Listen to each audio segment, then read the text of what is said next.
Hello and welcome. My name is Lexi Jong, and here I like to talk about luxury beauty. Today we are talking about Chanel. So a lot of times I'm reviewing new products on my channel. Today we are not doing that. We're talking about the direction Chanel's going in, my thoughts on what's been coming out this year, as well as, you know, maybe some suggestions I have for where Chanel should go in the future. And I'm doing this video by request. A lot of you have asked me to do this. And I want to start off by saying that I love Chanel. Chanel has always been like a brand that I love. When I was growing up, it was one that I really coveted. I really wanted, you know, it was like a status symbol to have that. So as a kid, I was always like, oh, when I'm a grown up, I'm going to have a Chanel eyeshadow palette. And, you know, it's one of the things, the first things I bought when, you know, I was an adult and I had my first like real career. And yeah, you know, I still absolutely love Chanel. And my favorite thing about Chanel right now is actually my SA. So Jelissa, she works at the Aventura Boutique in Florida. She's fantastic. I absolutely love her. I love working with her. And I'm very loyal to her. So, you know, that is definitely something Chanel has going very strongly for it, their people. Okay, so the people that they have working for them, their employees, are fantastic. I think they do a great job training them. They give information to their employees, whereas sometimes these luxury brands, the SAs, don't really know much, and it's not their fault. It's because that information never gets passed down. So I just wanted to get that out of the way. Be clear, this video is not going to be bashing Chanel or anything like that, but I do want to share my opinions because I have been disappointed with Chanel recently, and I feel like they're going on a downward trajectory. So let's start off by talking just a little bit about where we've been coming from recently. So 2014, we had Lucia Pica, who was hired as the creative director for beauty at Chanel. And she worked very closely with Virginie Viard, who is the creative director for Chanel with the fashion and everything. And, you know, they had worked together previously. They were a really good duo. You know, they both they were kind of like simpatico in their direction, and things went really well. And some of my favorite products came out from Lucia Pica's reign at Chanel. Like, let me show you one. So this palette is my very favorite eyeshadow palette from Chanel ever. It is Empreinte du Désert. It actually came out in, I believe it was the 2016 collection. I'm just going to go ahead and swatch this for you. But look at these colors that were used. Everything is smooth and silky. Oh, let me redo that green. That green is actually much more pigmented than that. But, you know, it was something definitely much more unique than what we've been seeing from Chanel recently. And I feel like that was more, you know, what we were seeing from Chanel. So Lucia Pica, you know, she was hired in 2014. We started seeing her collections come out. Things were going great. She came out with a lot of really like iconic Chanel products like the La Palette Essentielle. There were definitely some highs. So just a little bit about Lucia Pica. Again, she was hired by Chanel in 2014. We started seeing some of her products come out, things like this palette. And, you know, her job was really to help conceive new products and go along with things for like the runway looks and so forth. And the runway looks, you know, obviously she had to work very closely with Virginie Viard, who was in charge. They had actually been partnered together though on many different things since 1987. So, you know, they knew each other well. They knew their styles well. I feel like they merged really well together. And Virginie Viard, she had actually worked with Karl Lagerfeld before that. And, you know, she was his successor at Chanel. There is definitely a lot of pressure to perform at Chanel. I don't really know any of the behind the scenes, you know, like how things actually go on a day-to-day basis there and things like that. But I'm sure there is immense pressure to perform and to have successful launches and so forth, because Chanel, you know, Lucia Pica actually once said in one of her interviews that at Chanel, you're not really just creating a makeup look for a runway for the season. You're not really just setting the tone for Chanel's makeup, but all the other makeup companies, all of the people watching, they are actually using that to set the tones for, you know, everything in general. So other companies and so forth are following trends set by Chanel. So you really have to kind of stay on top of everything. So I'm sure it was very, there was a lot of pressure. So I'm not sure what happened, but last year, Lucia Pica did leave Chanel. She is now the creative director over at Byredo. She replaced Isamaya French. And, I think it's actually going to be a really good position for her. So far, we've seen the first thing come out from her, which are the lip vinyls, and I really like them. One other thing I wanted to mention that is a really iconic product that came out of her reign was the Chanel Water Fresh tint. And I wanted to mention this because this kind of leads into where I see Chanel has been going this year. They started off 2022 with a really strong start. And they started off with the number one de Chanel collection. And to me, this looked like they were kind of starting out a new line, sort of like the Dior Backstage line. So you're looking at things they seem to be geared towards a younger audience. You had a lot of cream products, you had sheer things. You also had the number one de Chanel foundation. Things were essentially like at a little bit of a lower price point and so forth. And I think everything came out very strong. You had a fragrance that was kind of geared towards a younger generation. It was lighter, fresher, and it's really interesting. But if you look into like fragrance history and so forth, different generations tend to prefer certain fragrances, not just like the actual like scent profile, but also like the heaviness, the longevity, and so forth. And this particular number one de Chanel fragrance really seemed geared towards a younger generation. There was also skincare that came out, and I feel like this was a really successful launch. I really liked a lot of the products. I'm still using a lot of the products. I love the powder cleanser. I think it was a really smart move of Chanel to do that, and that really set the tone for the year. I was really hopeful that things were going to continue with that. But I have to say, I feel like Chanel has kind of dropped this number one de Chanel line because since it launched in January, we haven't seen anything new come out. And I'm not necessarily looking for new products, but with all of these like holiday releases, and there could be a holiday release for the number one de Chanel collection that I have not seen coming out, but I have seen previews of what I believe is coming out for Chanel holiday. And you can see those like on Instagram and so forth. It's coming out anytime now. But I have not seen any new shades or anything like that. And I think, to really keep that brand, that number one de Chanel kind of sub-brand in the forefront, you need to occasionally produce another shade or something. They could have spread out the launches. And I think that just would have been a more efficient way of creating that. And it just feels like they sort of started that and then they shifted directions again. So in January, we actually had, I forget how many launches, but it was a ridiculous number of new products that came out in January 2022 from Chanel. We had the number one de Chanel. We also had the La Pausa collection, which was part of the spring. We had the Mediterranean eyeshadow quad, the blush Lumieres, La Comète lipsticks. So there were a whole bunch of different launches that came out, all within, I believe it was like a 3-week time frame. So it was a ton of new products. I feel like it would have been better to space those things out.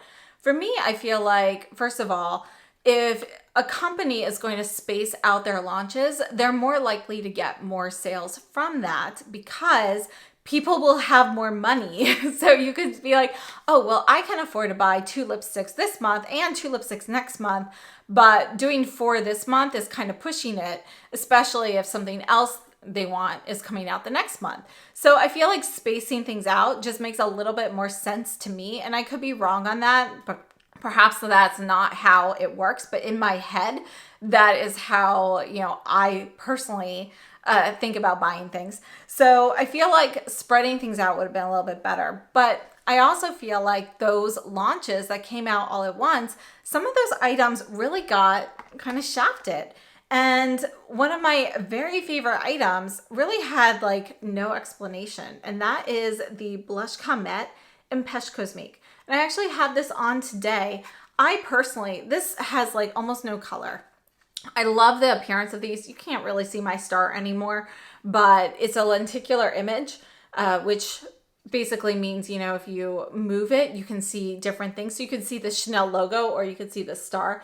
But look at this, you know, they just released this blush and there's barely any color, barely any pigment.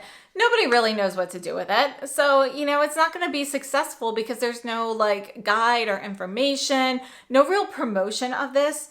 Yet this is one of my favorite products of 2022, not just from Chanel, but in general. And I think it just gives this really beautiful luminous glow. But this brings me to the whole point, you know, that I feel like a lot of their products didn't really get any sort of promotion or instruction, essentially. And some of them were like, kind of like, what do you do with them? Let me show you another one. Another product that came out that's kind of like, what do I do with that? This is the Stilo Lumiere Regard. So this is, you can see you've got kind of this brush style applicator. It's a twist bottom. You can see this product coming out here, but it's like clear. And this one here has like a little bit of color. There are two of these and they're both called Stilo Lumiere Regards. It's kind of like, what do you do with these? And one's very different from the other. So this is the multi-use highlighting top coat. It works really well on top of eyeshadow, but again, you know, it launched, you could see the product there, but never really saw any promotion for that. I knew how to use it by asking my SA, but just a random person like trying to buy this online, how are you going to know what to do? There was like no information. So I feel like that's kind of part of the disconnect with Chanel this year is there really hasn't been any information either on the website or really promotionally.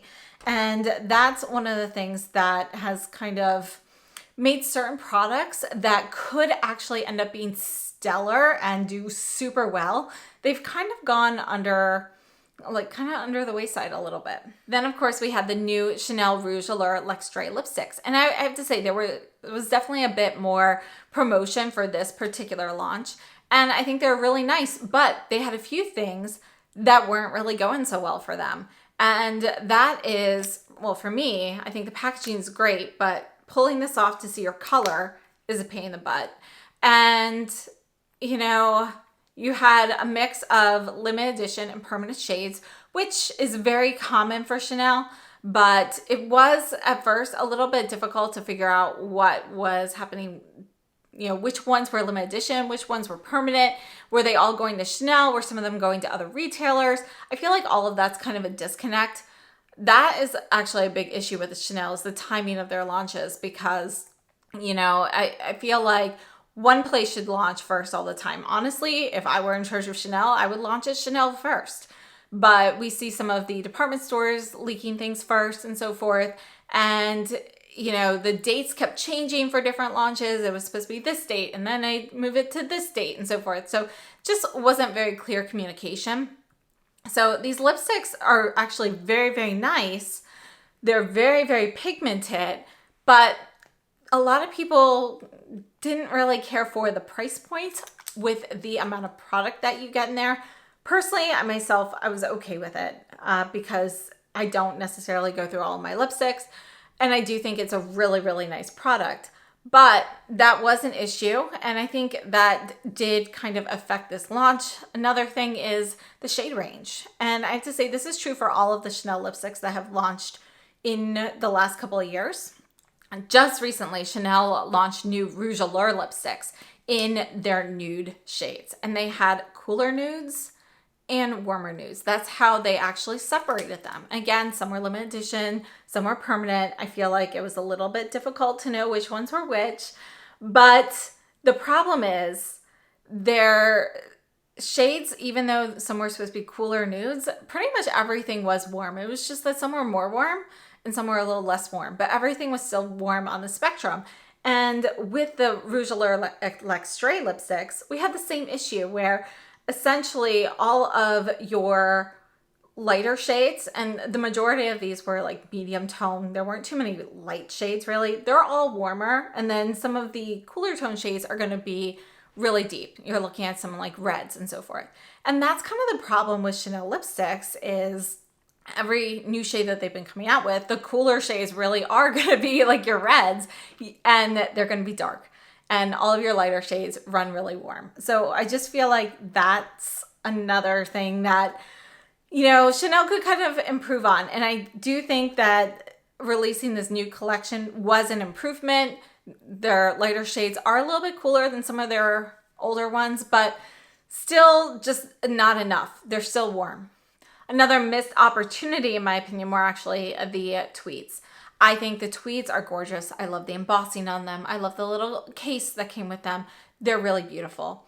If these had launched at the normal price for the palette of $65, I think, you know, it would have been a better launch in my opinion.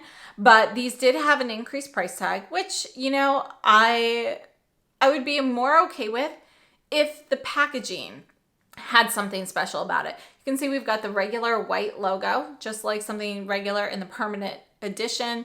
We don't even have like the special gold that you usually get for like holiday or some of the limited edition products.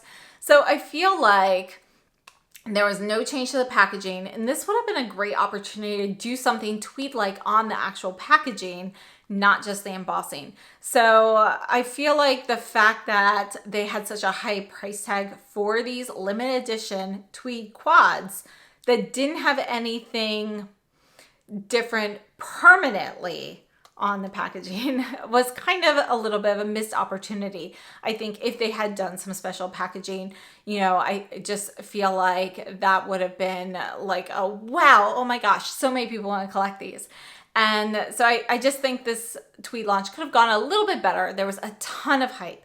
So I think that was a missed opportunity there. And I mentioned the Waterfresh tint earlier, and then of course I got on a tangent, but the reason I mentioned the Waterfresh tint is because that was such a successful product for Lucia Pica, and it's like an iconic Chanel product. So they kind of took that and tried to make it a little bit more pigmented with this is the Le Beige Waterfresh complexion touch. And I feel like they did a nice job adding a little bit more pigment. Essentially what they did was just double the pigment in here. So there's a little bit less of that water base, but the shade range wasn't great, and the shades weren't necessarily consistent with what the shades typically represent. So if you wear something like BR12 in the regular foundations, the BR12 in the complexion touch didn't necessarily match. So it was kind of like an attempt, but it wasn't thought out enough. And I feel like this is basically, I'm giving you all these examples here to explain why I feel like they need a creative director. I think Chanel needs a creative director because they have all of these ideas, and it reminds me of a little kid who doesn't have the attention span to really carry through on all of those. So they're like, ooh, I want to write a book. Oh, I want to ride a bike. I want to, you know, like they want to do all these different things, and they start them and they stop and move on to the next before fully finishing them. And that's kind of how I feel like Chanel has been this year. The Waterfresh Touch, great idea. They started it, and, you know, there were just key details, in my opinion, that were kind of missed, you know, with the shade range and so forth. The tweeds, attention to detail, you know, it's kind of like they started that concept of creating this really iconic tweed palette and so forth, but they just didn't follow through quite enough with that. Chanel #1 line, again, great idea, great start, but it just kind of stopped.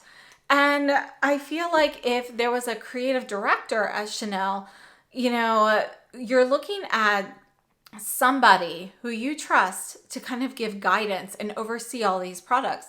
And Chanel has always had a creative team. I did reach out and, you know, I checked with my SA and she checked with corporate to just kind of verify kind of what the stance is. And Chanel's stance is that they have always had a creative team. Everybody has always worked collaboratively to come out with these products. And I truly believe in that. However, I do feel like having a creative director, like a leader, to kind of keep things in mind, make sure everything's cohesive is really key. And I feel like that's what Chanel's missing right now. And it just feels like they have so many ideas, but they just haven't been able to fully follow through on any of them to completion successfully. And I feel like if they hire a creative director, they can still keep going with these ideas, but that creative director would be able to keep them in line so that everything is cohesive, everything in the line kind of makes sense, things go together, they integrate well, and I think that's kind of what's missing. So I still love Chanel. I'm very hopeful things will turn around, and these could just be growing pains, but I did just kind of want to share my opinion, and I would love to know what you guys think about Chanel, where they've been going, and if you think they need a creative director, or am I just overthinking everything?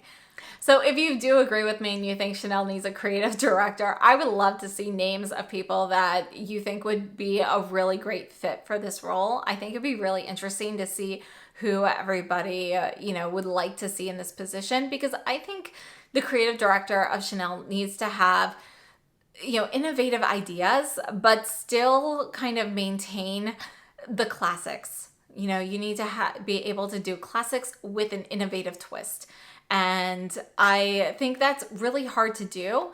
But I do think that there are key people who could really excel at that. So I would love to see what your thoughts are on that. Oh my goodness, I almost forgot to mention another thing that I feel like Chanel needs to work on is they have very recently been changing formulas on things. And they haven't been that successful. Like the blush reformulation that happened last year, mine started out okay, but now that they are getting older, they get hard pan kind of easily. They're not as good as the originals. The eyeliners that have come out, mine dry up much faster than the older formula did. And I don't love them. They're not that smooth. They're crumbly. And so I feel like, again, those are still more examples of things that are started, but not really successfully completed. And I just feel like there needs to be a little bit more checks and balances in the system before things actually make it to launch. And, it's not a bad thing to slow down on the launches. Chanel released a ton of products this year. We had the Red Camellia line, we had the lip balms, the La Comète lipsticks, La Comète blushes, the Rouge à Lèvres L'Extrait, Camellia highlighter, the new eyeliners, the complexion touch, the nude lipsticks, the tweeds. We still have holiday coming out. So they've had a ton of launches. I think it would be okay to scale back on some of those product launches, decrease the amount of products that you are releasing, and focus more on consistency, quality, and getting a clear viewpoint. And that's what I would really love to see from Chanel in the future, is just something a little bit more clear. Now, I could talk on this topic all day, but I think I've gotten my point across. Thank you so much for listening. I would love to know your thoughts down below in the description box. And again, I would love to see suggestions of who you would like to see at the helm of Chanel Beauty. And I don't know if they have any intention of hiring a creative director in the future, but I know at this point they're still going with that team approach. But I feel like they just need something a little bit more of a concrete direction here. So I'm really hoping to see some more consistency in 2023, and I'd love to know your thoughts as well. Thanks so much for tuning in, and I hope you have a wonderful day.